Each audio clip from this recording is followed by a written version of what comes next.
8:23, welcome back. Tuesday, days away from a brand new field opening up in Maple Ridge in the honor of Karina Leblanc. Congratulations once again. Thank you, thank you. We're going to talk about the field in a second, but you've used the field to give back to the community, and you've talked about this before, but why is sport such a powerful device for young athletes?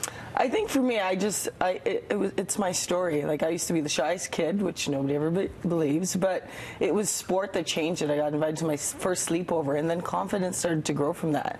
And I think for me, it's empowering young kids, not just girls, but especially with my foundation, it's girls, but empowering young kids to understand that what you're going through and the lessons you're learning about failure and all those things actually prepare you better for life. And being aware of your strengths, I know, is a big thing too. So when parents are thinking, okay, I should put my child into this sport, what do you say to parents, or what do you observe today when they're in sport and they don't want to overwhelm their kids with the responsibility? I'm not a parent yet.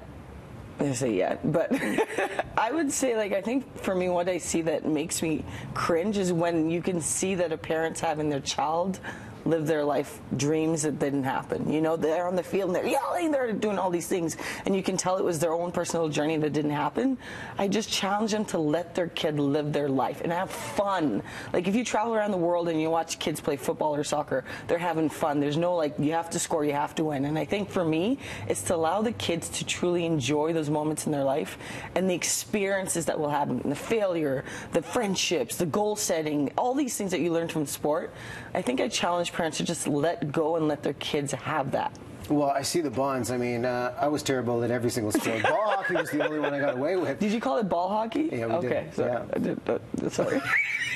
No, that's what they called it. I can't ask you. You were good at ball hockey. Okay. Yeah. Well, good. That's debatable. But the idea of sports skills being good life skills, what do you teach? Because there is a leadership camp happening on Saturday when you open this park for some of these young athletes. But how are sports skills truly life skills that separate you and set you up for success? Well, I'm going to do a 2-hour seminar. I've done it before at Disney. I've done it before a couple times, and it's for girls 15 to 17.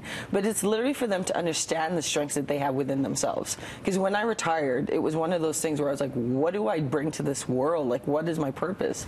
And I had some amazing women who pointed out to me the skills that you learn from sport, like teamwork. You have the ability to communicate to anybody. You have the ability, like, if I walk in a room and there's a group of people, I'm like, how can we together get something done?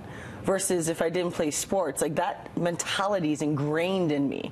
And it's letting these girls understand that they are strengths that come from more than just kicking the ball, but actually set you up for life. And it's something I went through when I retired, and I just had amazing people kind of putting it together, and I got to do a FIFA course. And it was like, oh my God, wait, I do have a lot of things that are relevant in this world, and I can do things. So it's almost like me taking them through that journey, and then when there's a free camp for the community after, they'll actually help me lead that. So they'll learn their leadership skills and then apply it. And when you have the honor of having a field in your name, what does that mean to you?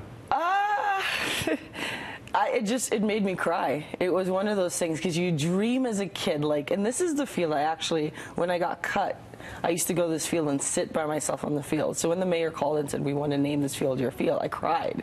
Because you dream of winning an Olympic medal. Like, you dream, you picture the sounds, but you never actually dream of a park being named after you. And this is a park I hope a lot of kids go and start dreaming big. So it's kind of emotional, yeah.